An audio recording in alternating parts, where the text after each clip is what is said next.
Assalamualaikum warahmatullahi wabarakatuh. Waalaikumsalam Selamat bertemu warahmatullahi kembali wabarakatuh. dengan Jejak Jaroni Channel.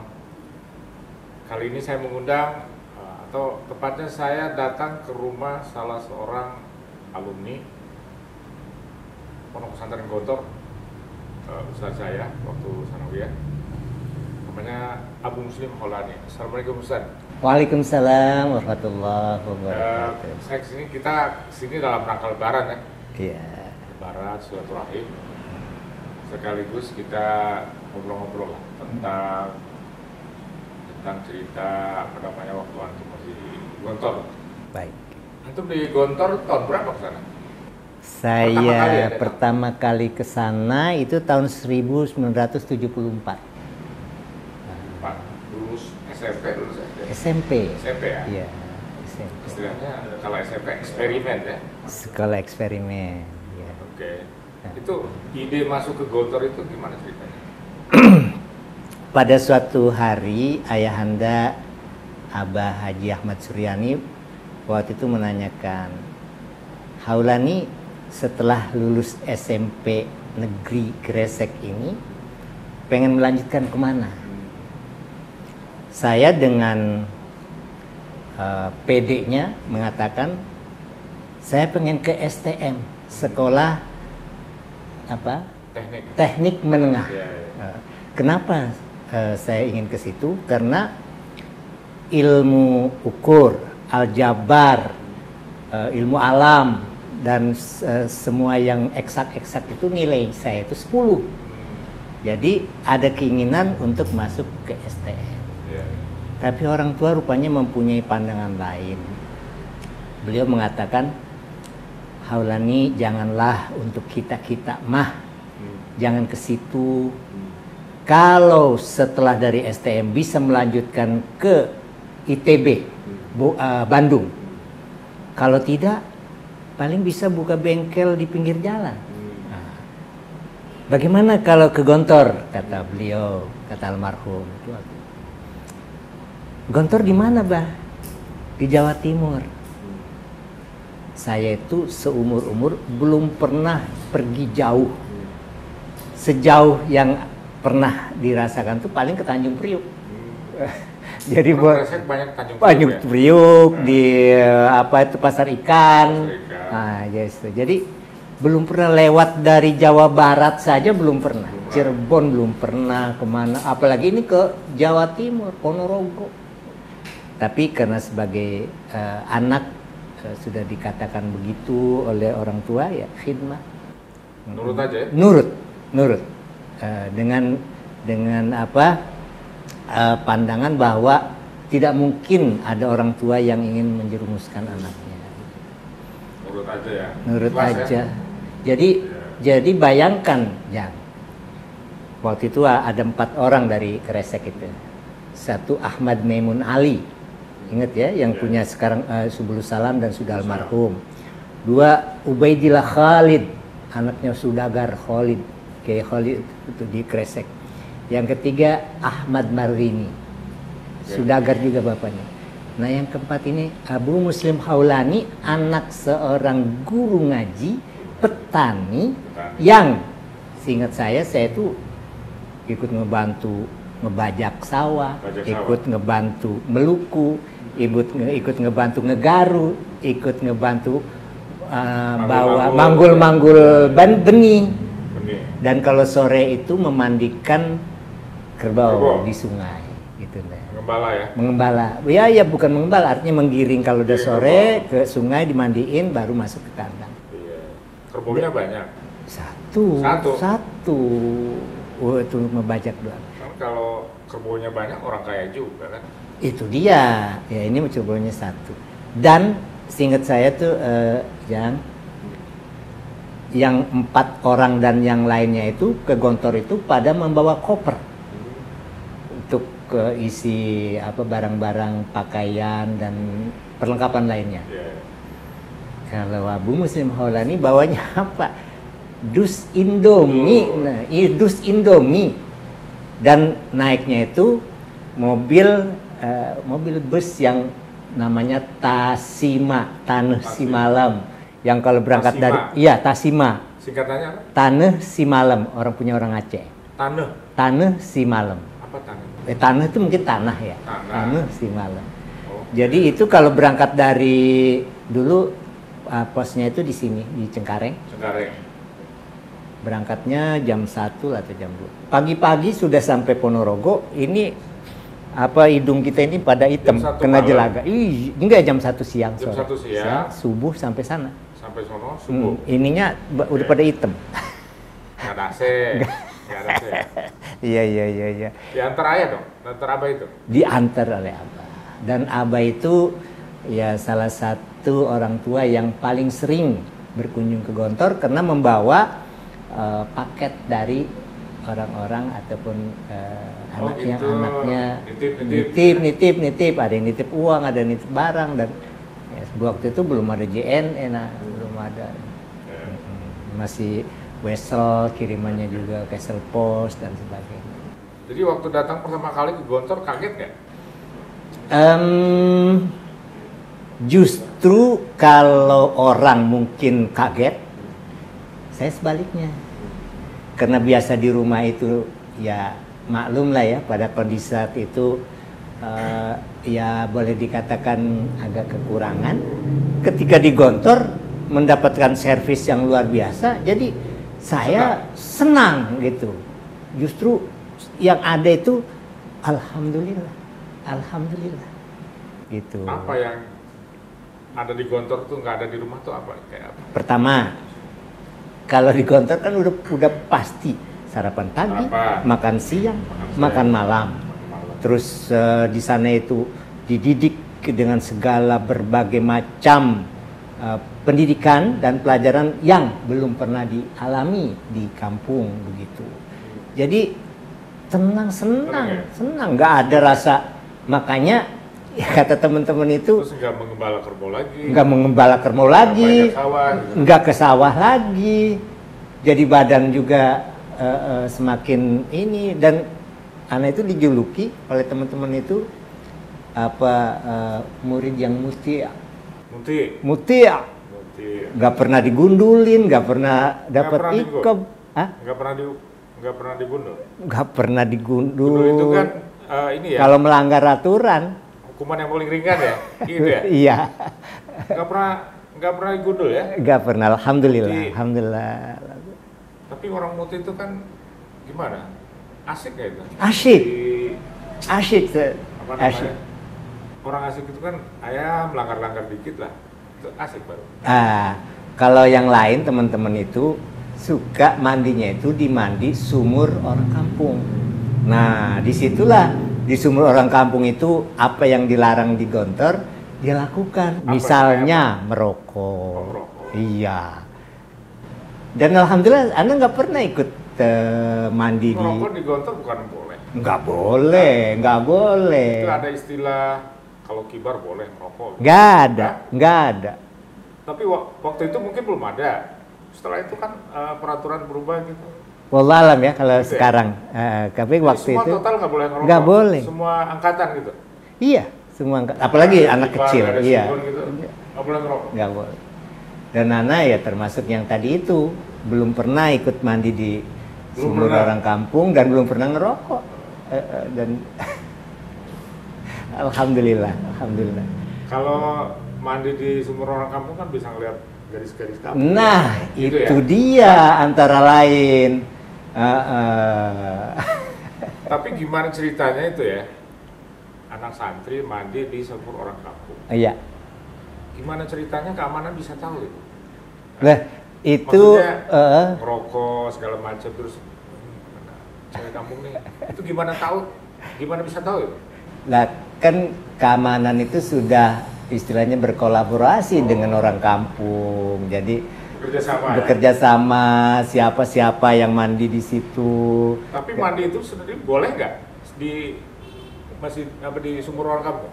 Iya, sebetulnya sih tidak diperbolehkan, tetapi apa daya kamar mandi untuk santri tidak memadai, terbatas. Jadi masih diperbolehkan dengan syarat ya semua orang kampung yang deket-deket dengan pondok. Ya, ada yang di pinggir lapangan, sepak bola. Gitu ya? Iya. Oh, jadi keamanan itu tahu karena sudah berkolaborasi kerjasama ya? Iya. Sama orang kampung Orang ya? Pantas tahu gitu. Terus nggak boleh ya istilahnya makan di luar pondok, tapi tetap aja tuh yang biasa di sumur kampung itu, di sana tuh ada yang terkenal itu sate Mbok Pincang. Jadi si Mbok yang bikin sate. Belum pernah nyobain? Nggak pernah denger aja. Katanya enak. Tapi kena di dalam juga ada sate. Iya, sate dari Mbok Pincang juga kayaknya itu. Jadi setiap hari Jumat kalau tidak salah itu ada menunya pagi-pagi sate. Sate Iya. apa sih? Sate ayam. Kulit. Ayam. Ayam ya? Sate ayam. Masya Allah. Sate Mbok Pincang. Sate Mbok Pincang. Iya. Oke. Ya, Jadi selama 6 tahun ya di Gontor ada? 4 tahun. 4 tahun? Kenapa? Karena saya itu dari SMP. SMP? Iya. Namanya eksperimen ya? Eksperimen. Kelasnya eksperimen ya? Jadi kelas eksperimen itu diperuntukkan bagi mereka yang sudah mengenyam sekolah lanjutan pertama. Yeah. Apakah SMP atau sanawiyah? Sanawiyah. Ya. Jadi kalau sudah itu mendapatkan ijazah SMP atau sanawiyah, diterima di kelas 1 eksperimen. Nah, jadi eksperimen itu dalam arti kan sebetulnya percobaan ya. Nah, cuma kalau sekarang udah ganti namanya, bukan eksperimen lagi, tahasusi atau apa gitu. Iya, tahasus. Jadi dari eksperimen itu dari kelas 1 langsung ke kelas 3. Dari kelas 3 kelas 5, kelas 5 baru kelas 6. Dan alhamdulillah ya, kelas 1, kelas 3, kelas 5, kelas 6. Satu eksperimen B, naik kelas 3 eksperimen B, naik kelas 5 C, naik ke kelas 6 B. Kenapa kelas 5-nya enggak di B? Karena ada aturan kelas 5B itu adalah untuk mereka yang dari kelas biasa. Andainya ada eksperimen dari eksperimen ke 5. Kenapa nggak eksperimen A gitu? Nggak ada, Ustaz. Nggak ada, aturannya udah begitu. Nggak ada A. B itu paling. Itu gimana ceritanya nggak ada A itu?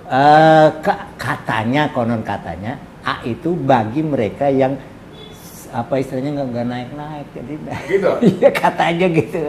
Jadi B, C, D, E, F, G, H, I, J, K, L, M, N, O, P, Q itu sampai ya. Kalau sekarang dulu sampai kapan? Dulu paling sampai I lah. Sampai I? Iya. Sampai itu 9 ya? 9 kelas kan? 9 kelas. Banyak kan? Satu kelas berapa? Satu kelas itu maksimal 40. 40 kali 9. Saat itu untuk menempatkan seorang siswa di kelas B, C, D, E, F, G, H, I itu ada kriterianya. Ada kriterianya, ada kriteria. Jadi tidak karena nggak muat di sini masuk ke situ aja, enggak. Jadi kelas B itu kelas yang paling tinggi gitu ya? Ya, seperti itu. Jadi paling gitu kan? Iya. Menurut informasi, kalau di kelas B itu diajarkan atau berikan pengertian sekali udah paham. Beda dengan yang lainnya. Muti lah. Ya, gitu ya? kurang lebih lah kurang begitu. Lebih. Muti. Sementara kelas C, kelas D. Ya, kelas ada perbedaan gitu lah. Apalagi kalau misalnya kan sekali 2 kali ya. Iya, sampai berkali-kali diberikan pemahaman. Kelas B ini muti-muti, gitu kan? Iya, alhamdulillah. Jadi Anda dulu kecenderungannya itu memang taat aturan ya? Kecenderungannya ya? Taat aturan, taat segala macam. Ya jam 7 masuk ya, sebelum jam 7 udah di kelas segala macam kan? Iya, betul. Dilarang mandi di luar pondok ya, ikuti gitu kan. Dan selama 4 tahun itu terus begitu ya? Terus begitu. Luar biasa ya? dan itulah yang sampai pada suatu masa ya pimpinan pondok itu memberikan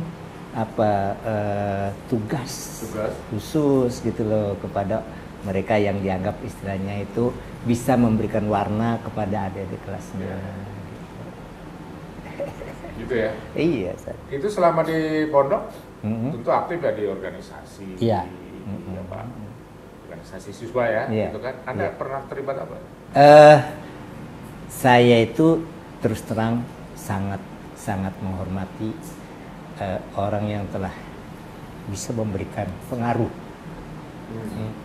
Di antaranya sekarang masih ada di Ciputat itu dokter apa sudah ini ya, Dokter Din Sirojudin.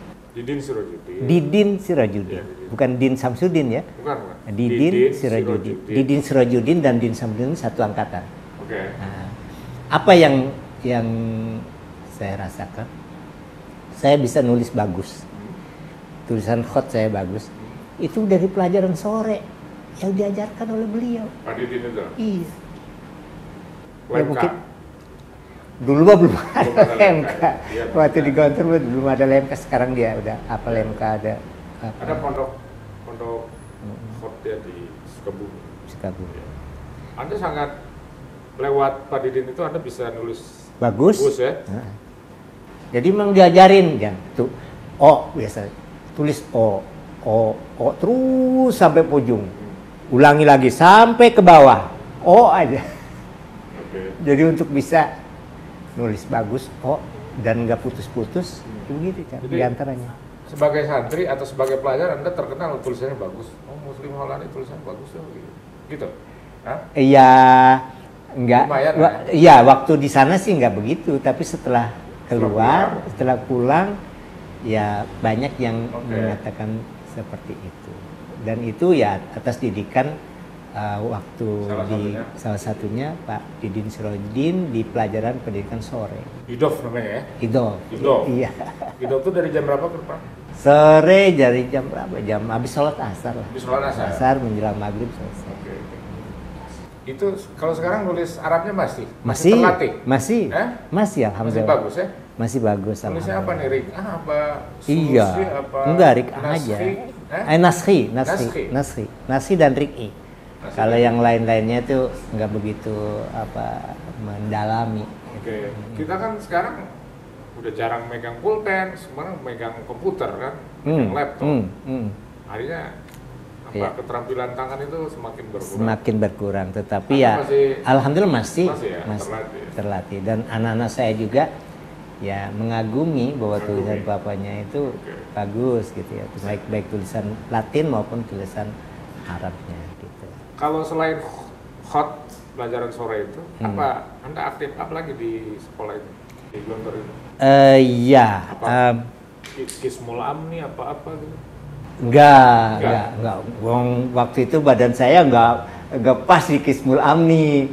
Jadi waktu nggak pada takut.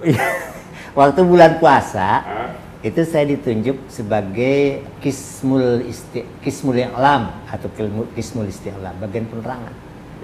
Penerangan yang bawa mic gitu, terus mengiklankan untuk pengumuman. Ya pokoknya tanggung jawab ada waktu itu 5 orang gitu ya yang ditugasi itu, diantaranya saudara saya yang namanya Fathan dari Kendal itu dia di PBP itu. Jadi yaitu mengumumkan siapa yang hari ini jamaah. Iya, habis sholat jamaah, pengumuman tampil dalam bahasa Arab, bahasa Inggris, bahasa itu. Boleh disebutin dong pengumuman apa sih yang biasa lazim disampaikan? Disampaikan yaitu pengumuman misalnya si A sore ala anna talib ismul siapa misalnya Jajang Jahroni fi Daif min Korea gitu yang kayak gitu. Masykur. Jadi iya pokoknya yang macam-macam pengumuman apa aja gitu. Gitu ya? Yang dapat tapi kan harus fasih, ya kan? Yu'lanu anna gimana? Ala anna talib ismul Jajang Jahroni lahu Daif min al-Qarya falyatafaddal Turun. masykuran ila qismul i'lam. Singkat aja ya pengumuman Singkat ya? aja. Kan panjang banyak. Iya. Nah, Kalau bahasa Inggris gimana? kalau bahasa Inggris itu apa? Announcement. Announcement ya. Ya, announcement. Announcementnya gimana? Announcementnya the student is misalnya Jajang Jarani, he has Please come to the is Alam Ismul Alam atau Islamat room. There is a guest, family from his village. yang kayak gitulah. Itu bulan puasa tuh, Jang. Bulan puasa. Nah, ketika di organisasi pelajar pondok modern OPPM, saya justru dipindah dari bagian penerangan ke bagian penerimaan tamu. Di bagian penerimaan tamu. Apa penerimaan tamu saya istilahnya? Ismu istiqbalid duyu. Ismu istiqbalid duyu. Jadi gitu ya? Jadi di rupanya setelah sekarang ini Jen, ya. Kan waktu itu dari Kresek 4 orang yang tadi saya sebutkan.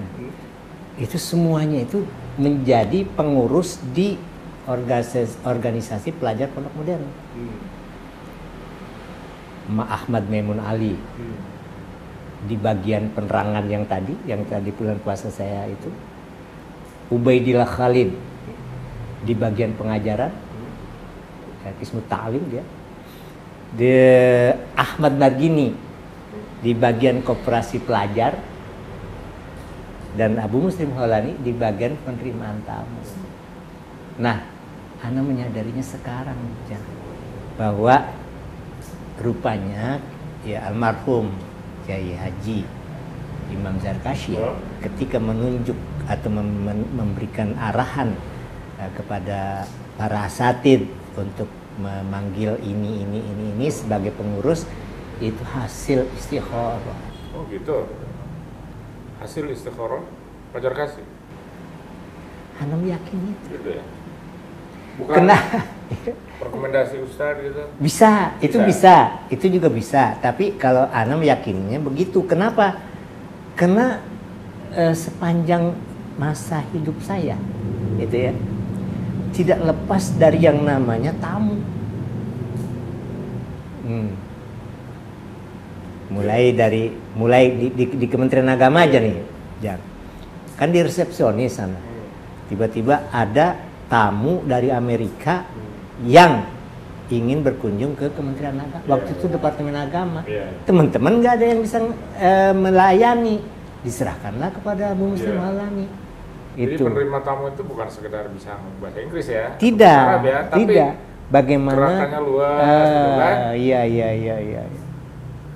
Please come to my office, gitu kan? What can I do for you, sir? What can I do for you? You want something to drink? Enggak sampai. Nah, itu Jang, seingat saya. Jadi setelah saya menerima tamu dari luar negeri itu, rupanya itu kan ada balkon yang di atas ya. Itu resepsionis kan di bawah, ada balkon. Pak Atto, Profesor Dr. Atto Mudhar, sesmennya Pak Munawir Sazali ngeliatin dari atas. Itu siapa anak baru? Mungkin ya, siapa tuh anak baru? Berani-beraninya dia nerima tamu luar negeri gitu kan. Tapi itu membawa manfaatnya. Besok harinya saya dipanggil oleh Pak Atto.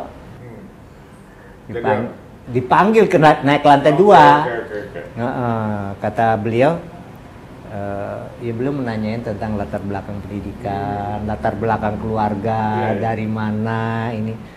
Ya secara tidak langsung kebetulan sama-sama orang Banten ya kan. Karena saya dari Kresek, Blaraja, Tangerang, Banten gitu ya. Dan masih satu kampung dengan Wapres sekarang, Kiai Haji Ma'ruf Amin itu orang Kresek ya. Saya manggilnya beliau itu Kang Haji Ma'ruf. Dekat sama Pak ini dong. KHM, Kiai Haji Ma'ruf Amin. Lah iya tahu sebelum jadi Wapres mah. Rumahnya di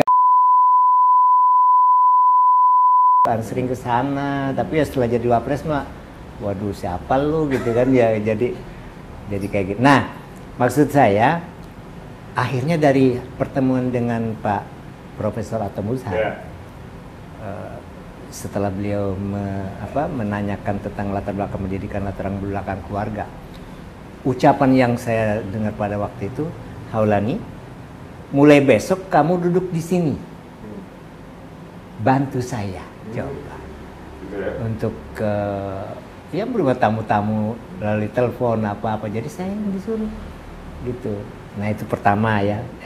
Tapi waktu itu mah mengalir begitu saja aja, nggak ada perasaan-perasaan itu. Nah terus kan berjalan waktu, saya jadi Kasubag Tata Usaha Sekjen. Waktu itu Pak Sekjennya Pak Zarqawi Suyuti. Tiba-tiba begitu beliau ditugasi sebagai duta besar di Riyadh, Saudi Arabia, beliau menunjuk saya untuk mendampingi beliau sebagai sekretaris pribadi duta besar. Gitu ya. Nah, itu di sana itu tugasnya nggak jauh beda dengan tugas di Gontor ya? Waktu di Gontor terima tamu gini. Saya ngeliat gini, Ustaz, ada orang yang ketika terima tamu begitu luas, begitu ke dalam keseharian, relax gitu kan, nggak kaku segala macam gitu, enak lah. Tapi ada orang yang kaku sekali gitu. Iya. Anda ini termasuk saya kira luas, senyum itu penting lah. Kalau terima tamu nggak pernah senyum ya repot. Iya benar. Ya kan? Iya. Kalau saya kan katanya nggak pernah senyum, jadi kagak bakalan terima tamu.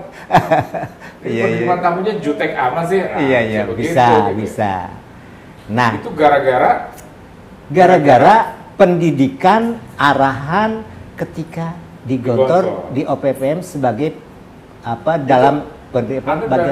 Jadi Kismu Istiqbal Duyub itu kelas berapa? Kelas 5. Kelas 5 ya? Iya. Kelas 5, 2 tahun terakhir ya? Iya, 2 tahun terakhir. 2 tahun terakhir jadi Kismu Istiqbal Duyub. Menerima tamu dari segala penjuru. Dari mana saja dengan karakter yang bermacam-macam. Itu dan secara tidak langsung dididiknya begitu. Nah, Ana juga berpikir Pak Zarqawi Suyuti itu pernah rektor kalau tidak salah ya di IAIN di Serang. Semarang. Terus juga mudah menjabat eselon 1 di mana saja. Pastilah banyak sahabat, banyak anak murid, banyak anak buah. Tetapi tiba-tiba kenapa Abu Muslim Haulani yang ditunjuk? Itu kan. Nah, jadi sesuatu yang ya istilahnya sudah on the track gitu. Ustaz, sebelum masuk ke karir Anda ya di Kemenak, kemudian di Kedutaan Saudi, saya mau nanya dulu nih tentang Fajar Qasim. Kesan apa yang paling membekas dalam diri Anda ini sama sosok yang satu ini, Fajar Qasim, Imam Zarkashi? Imam Zarkashi itu adalah salah satu dari 3 pendiri Pondok Modern. Dan saya mengalami Kiai Haji Ahmad Syahal, mengalami Kiai Haji Imam Zarkashi. Adapun yang satu lagi sudah almarhum. Ya. Dan saya sangat berkesan atau terkesan yang positif tentang sosok Imam Zarkashi. Itu bicaranya lantang, tegas, tidak main-main. Kalau dia serius terus. Serius, ya sesekali ada canda juga ya. Di antara yang berkesan banget gitu, ketika beliau masuk ke kelas waktu itu kelas 6B ya, bercerita tentang dunia, dia gambar bola dunia, terangin ini benua ini 5 benua, kemudian mengerucut ke Indonesia, mengerucut ke Jawa, mengerucut lagi ke Gontor, mengerucut lagi kita di mana. Itu mengesankan bahwa kita ini nggak ada apa-apanya, kecil. Itu. Sangat berkesan. Ya? Luar biasa. Anda waktu di sana usia beliau berapa kira-kira? Ya mungkin ya 70-an. 70, udah 70. Iya, karena saya masih mengalami dengan beliau dan tidak lama setelah itu Kiai Sahal itu meninggal. Dan ketika Anda pulang udah di Jakarta, mendengar kabar juga Kiai Zarkasi. Waktu di sana masih hidup ya? Masih. Jadi tahun berapa itu? Ya tahun 78. Tahun 78 saya selesai. Ya masih tahun 80-an gitu ya? Iya. Jadi anak kan masuk 74. 4 tahun 78. Makanya itu Tofasa Tolabul Fasli Sadis 78. Ada grup sampai sekarang itu grup Tofasa. Iya. Tolabul Fasli Sadis 78 gitu. Nah, satu lagi yang berkesannya ketika di bagian penerangan itu waktu PBP sebelum mau PPN itu, jadi waktu itu hari Jumat dan waktu itu belum secanggih sekarang ya. Untuk sound systemnya itu masih pakai aki. Iya, akinya di-strum dulu pagi-pagi itu ya, sehingga pada waktu sholat Jumat dan acara Jumatan itu mantep lah suaranya, suara soundnya itu bagus. Dan Pak Zarkasi datang kirain ada kesalahan apa gitu ya. Khair. Iya, bagus. Dia cuma jempol. Itu kesannya bagus. Sangat berkesan ya. Jadi meskipun nggak banyak, tapi sangat berkesan. Sangat berkesan. Saya pernah mendengar gini, Ustaz. Fajar itu kalau masuk kelas, murid-murid diam semua. Terus dia naruh bijinya begini. Dia keluar. Iya. Itu murid-murid diam aja. Iya. Nggak ada yang bergerak, padahal peci. Iya. Ya itulah saking karismatiknya. Karismatik ya. Karismatik. Segen, hormat, juga sayang gitu kan, karena gitu orang tua kita ya kan. Ya setiap awal tahun kan ada namanya khutbatul arf untuk mengingatkan. Ada berkaca-kaca kenapa Ustaz? Ya itu tadi. Mengenang Hajar Kasih ya.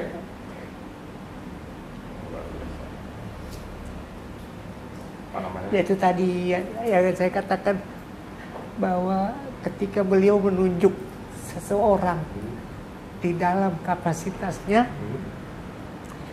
itu tidak main-main.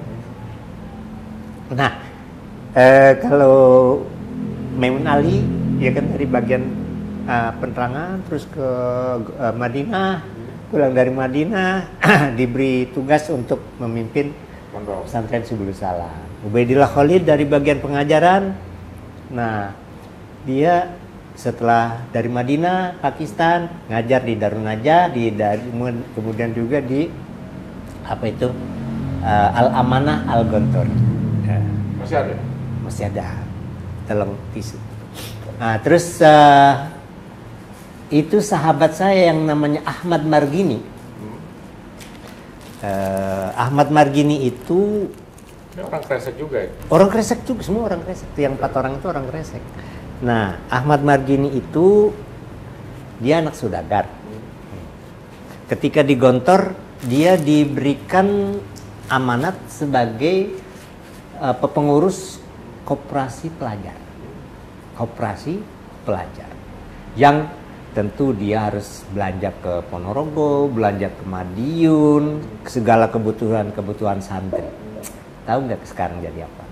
Jadi waktu ana hari Minggu itu, di saat itu ya, ke Ciputat mendaftar ke IAIN, Ahmad Margini hari Minggu itu juga diajak ke Tanjung Priuk untuk dinikahkan dengan seorang putri dari seorang saudagar di Pasar Koja Tanjung Priuk. Sehingga alhamdulillah sampai sekarang beliau itu kalau kata anak sekarang tajir melintir di Tanjung Priuk itu. Kalau ada waktu main ke pasar ular di Pelumpang, Jakarta. Ahmad Margini. Haji Ahmad Margini. Haji Ahmad Margini. Semua orang di Pelumpang, insya Allah, dan beliau didaulat sebagai ketua pasarnya. Di samping juga sebagai ketua masjid di sana. Jadi, nah itu, jadi yang di gontornya bagian penerangan, bagian pengajaran seperti itu, yang di koperasi pelajar akhirnya jadi tajir, pedagang yang sukses. Dan Abu Muslim Haulani di bagian penerimaan tamu sepanjang hidupnya itu tidak jauh dari mengurusi tamu. Nah, lanjut nih ya, yang tadi dengan Pak Zarqawi diajak sebagai Sespri Duta Besar di Riyadh. Tiba-tiba Pak Harto lengser. Ya, terus presidennya Pak Habibie. Ada orang namanya Baharudin Lopa, mungkin ingat ya. Saya Pak Presiden, Pak Habibie, saya mau jadi duta besar kalau mau diangkat, tapi saya maunya di Arab. Siapa? Pak Baharudin? Iya. Sementara di Arab itu masih ada Pak Zarqawi. Tapi karena yang minta itu adalah Baharudin Lopa kepada Habibie, akhirnya Pak Zarqawi dipindahlah ke Tunisia. Baharudin Lopa masuk ke situ. Nah, Sesprinya mau diajak juga ke Tunisia, tapi istri saya nggak mau. Orang Betawi kangennya sama nasi uduk melulu. Jangan. Jadi sempat kerja sama Baharudin Lopa? Tidak. Jadi Baharudin Lopa masuk, Pak Zarqawi ke Tunis, saya kembali ke Jakarta. Karena saya telepon ke Pak Sekretaris Jenderal Departemen Agama waktu itu. Saya ceritakan kondisinya kayak gitu. Jawabannya, Haulani pulang.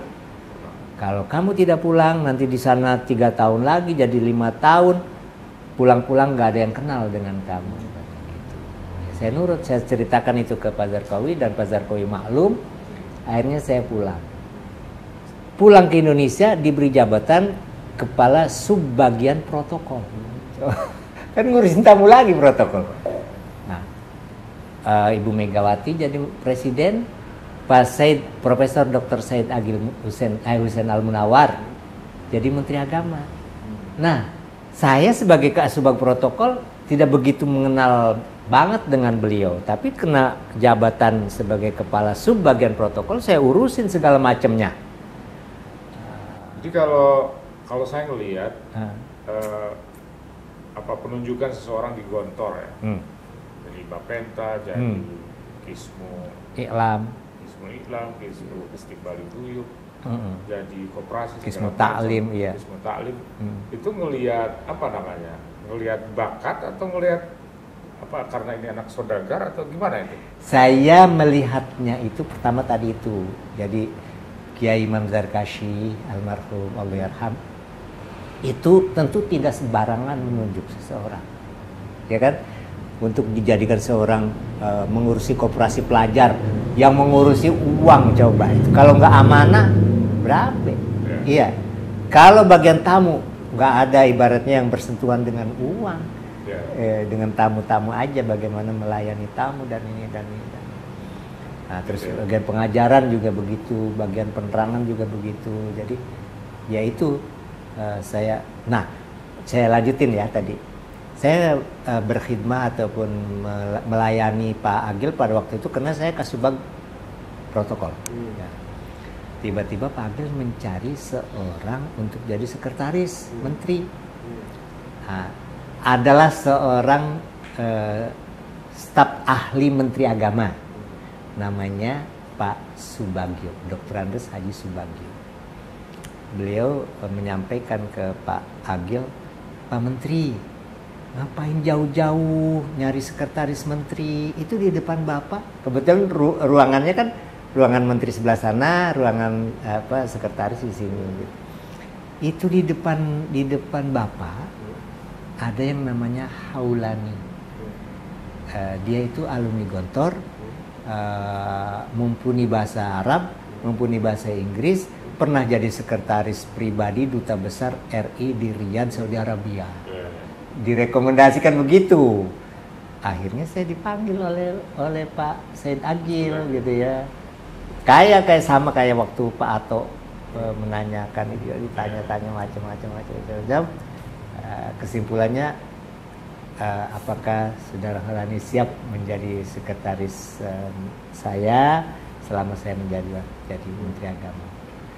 Kalau saya nggak kebayang tuh jadi penerima tamu. Ada tamu datang buka, cari siapa? Aduh. Dan alhamdulillahnya itu ya pribadi saya itu kalau sudah berkhidmat bekerja itu total. Jadi tidak hanya di kantor, sampai di rumah pun kadang-kadang saya melayani juga menjadi mengasuh juga anak-anak beliau yang sekarang udah hebat-hebat itu. Gitu ya? Iya. Ya, Jajang juga tahu lah bagaimana saya khidmatnya dengan almarhum Haji Rahmat ya, walaupun hanya sebagai guru di Darul Maghfirah gitu kan. Jadi itulah Jang. Jadi akhirnya oh iya ya. Jadi selama hidup saya ini. Jadi ketemu jalan hidup. Itu sejak di Gontor ya? Iya, berkah didikan, didikan. Dan selain di OPPM, Ana juga pernah jadi Roisul Furai'a, ketua rayon. Rayon waktu itu Ransiba namanya, rayon Silor baru. Jadi anak-anak baru-baru itu, kayak inget gak yang ahli tafsir yang sekarang udah almarhum, yang dari Kuningan itu loh, Lutfi. Dr. Lutfi. Ahli hadis berlafsir. Dr. Lutfi, almarhum sekarang. Dari masjid yang ada di pinggir jalan yang kiri kanannya udah gedung-gedung tinggi gitu. Dr. Lutfi, ya, dia di MUI juga. Itu aja waktu baru masuknya itu ketul aja, kecil anak. Nah, anak ketua rayonnya, udah ketua rayon, Sigor baru. Jadi ya penunjukan seperti itu bagi saya sesuatu yang artinya itu udah dipantau oleh Dewan Guru itu. Kalau Anda boleh ini jalan hidup anak kan panjang nih, dari Kresek terus yang paling berkesan di mana itu? Yang paling berkesan, yang paling membekas di mana itu? Itu ketika jadi sekretarisnya Profesor Dr. Said Agil Hussein Al-Munawar. Sangat membekas ya? Sangat membekas. Bayangkan Jang, Menteri Agama mana yang pas hari raya datang ke sini silaturahmi ke rumah ini. Itu pas Profesor Dr. Said Agil Hussein Al-Munawar, dan itu 2 tahun berturut-turut. Waktu itu dia jadi menteri. Saya sebagai sekretarisnya. Banyak yang jadi sekretaris menteri tapi ya tidak sampai seperti itu. Dan satu hal, masih ada waktu? Nah, satu hal lagi ya.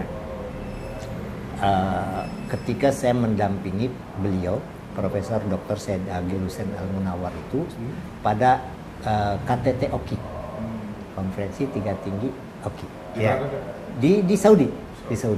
Nginepnya Jang di hotel yang dekat Masjidil Haram itu, guest house ya, di guest house. Satu malam, tok.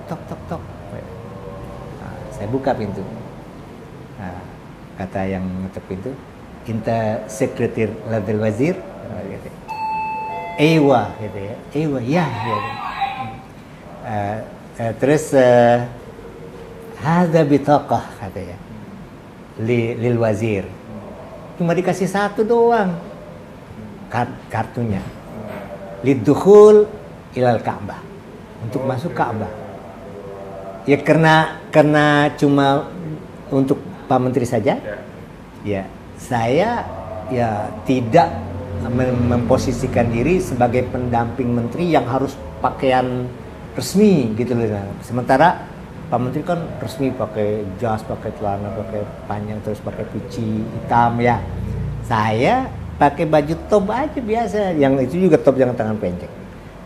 Duduk santai di teras Masjidil Haram itu sambil memandang Ka'bah, melihat rangkaian tamu yang akan masuk Ka'bah. Nah, tiba-tiba Ibu Fatimah Agil itu menyolek saya. Holani lihat tuh bapak begini-begini itu mengawe-awe. Ada apa tuh? Mungkin ada perlu apa gitu kan ya. Ya saya dengan sigap lari ke sana, ke antrian itu. Apa yang terjadinya? Aulani, kamu ikut di belakang saya. Ikut di belakang saya. Padahal kan nggak ada kartunya, nggak ada bitokohnya. Itu kata beliau nih, itu yang jaga pintu Ka'bah teman bapak waktu di Madinah. Jawabannya. Jadi begitu saya udah nggak ngeliat kiri kanan ya kan, pokoknya bapak jalan ikut jalan gitu. Sampai di pintu Ka'bah ada sekretir ladaiya. Jawaban yang jaga pintu apa? Khalas, mafi muskilah. Jawabannya. Itu artinya apa? Segala sesuatu di dunia ini kalau Allah sudah menghendaki, mafi muskilah. Itu sangat berkesan sekali dalam kehidupan saya. Selain dari yang lain-lainnya ya. Dan oleh karena itu sangat berkesan. Anu sekarang berapa Ustaz? 65 tahun, 4 bulan, 20 hari. Semoga sehat ya. Amin, amin ya Allah. Amin ya Allah. Jadi ya itulah. Jadi baiklah saudara-saudara sekalian, ini cerita panjang ya tentang sekolah di Gontor, kemudian berkarir di Kementerian Agama, kemudian ke Kedubes Indonesia di Saudi ya? Riyadh. Di Riyadh ya? Riyadh. Berapa tahun di sana? Harusnya 3 tahun. Harusnya 3 tahun. Terus tapi karena jadinya 2 tahun karena Pak Hadun Lopa tadi. Iya. Yang dulu di Gontornya disebut Muti. Muti ya? Iya. Aulani Muti. Ada lagi saya Magrum. Itu yang Magrum itu yang suka bawa pincang itu, udah suka makan nasi. Itulah. Nanti kita bisa lanjut lagi saja. Insyaallah. Yang lain yang menarik. Semoga ada manfaatnya. Assalamualaikum warahmatullahi wabarakatuh. Waalaikumsalam warahmatullahi wabarakatuh.